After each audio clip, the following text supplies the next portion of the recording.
We've already discussed balance, and with the exercises you've done, you should now have some experience with considering balance during your shooting.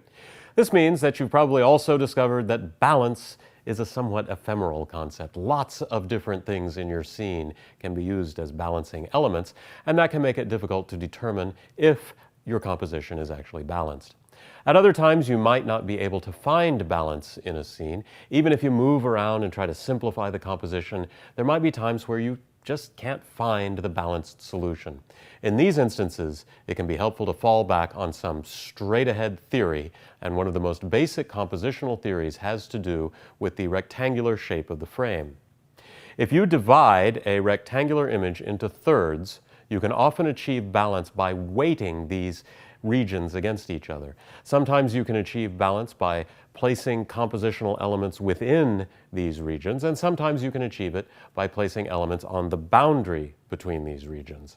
For example, in the frame that you're looking at right now, I am sitting on the intersection between two of the thirds. I am adding compositional weight to this end of the frame, and all of the things over there in the other 2/3 of the frame are balancing me out. Now, the actual division of the frame doesn't have to be extremely accurate. That boundary between where 1/3 ends and another begins can have some flexibility.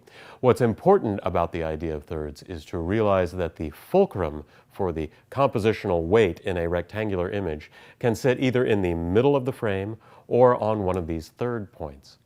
You can also divide the vertical space of the frame into thirds. You might have heard of the rule of thirds, which says that if you lay a grid over the frame, a grid that shows the horizontal and vertical thirds, then placing an object at the intersection of those grid lines will give you good composition.